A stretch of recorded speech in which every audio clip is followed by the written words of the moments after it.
People ask, how do I grade my coins and how does it affect the value?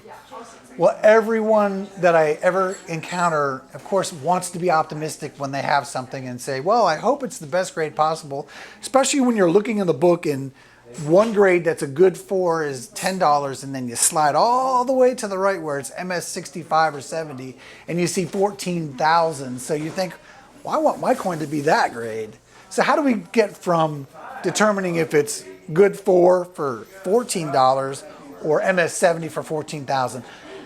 Listen, I went out to Colorado, the American Numismatic Association in Colorado Springs, and I actually had to learn how to coin grade. I had to learn counterfeit detection. I won't be able to impart that to you in this small video, but I'm going to do the best I can. So anyways, coins are graded on a scale of 1 to 70, 1 being the worst, 70 being the best. So what that means is they also stop at 60. So anything graded 1 to 58 is what they call circulated, meaning it was in change and being used. Anything MS 60 and above is uncirculated. There's where you have a chance to have a better value coin. Older coins are mostly graded from MS, if they're uncirculated, MS 60 to 65, because the minting processes back in those days just weren't as what they are now. I mean, the coin presses that they mint coins on now cost hundreds of millions of dollars. They're very scientific. Back in the old days, they were doing the best they could with what they had, and it was a brand new area of printing coins on a press. So some of the coins were weak strikes, some of the coins weren't quite made properly, people handled them, and when they were done, they were put in huge bags. So some of these coins right out of the mint were called bag marks, meaning they rubbed against each other. So even if you had a coin that came right from the bank, that doesn't mean it's the best coin.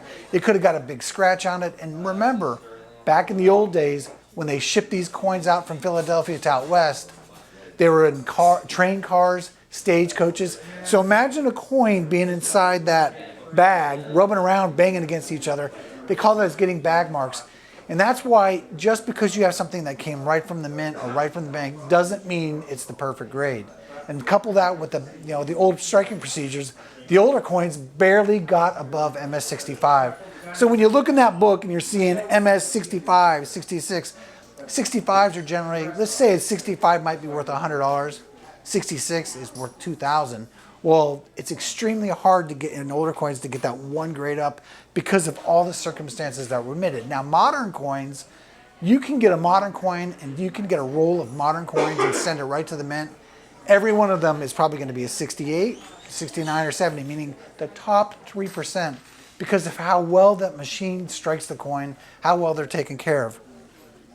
But let's go back to some circulated coins. How do I know if my coin's good? They call them good. Now, that's kind of strange because a good is actually the worst grade because it goes good, very good, fine, very fine, extra fine, almost uncirculated, and uncirculated.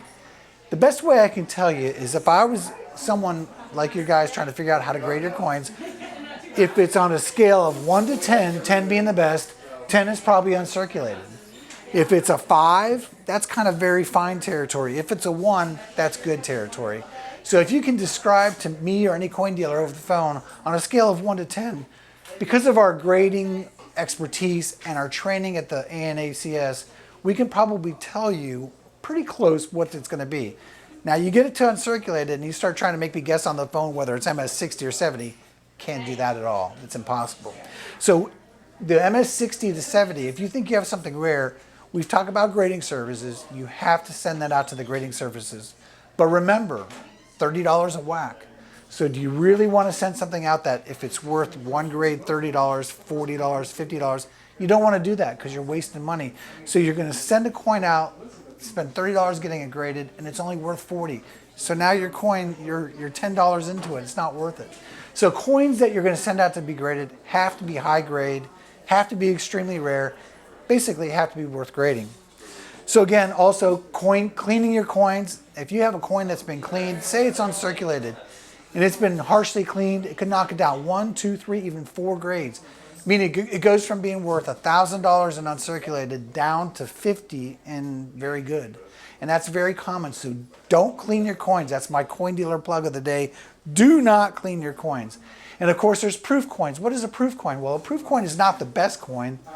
Proof is actually a way they strike it with they double strike the coins, they polish the dies, polish the planters, never touched by human hands, packaged directly from the mint. A business strike, which is uncirculated, those are the ones I was talking about where they clink, clink, clink, clink, and it goes right into the bag. So uncirculated coins are graded differently than proof coins. And that's, again, this is a lot to ask to try to understand in a short time. So I always tell you, any questions, any concerns, call me. Call my business. We're always here for you.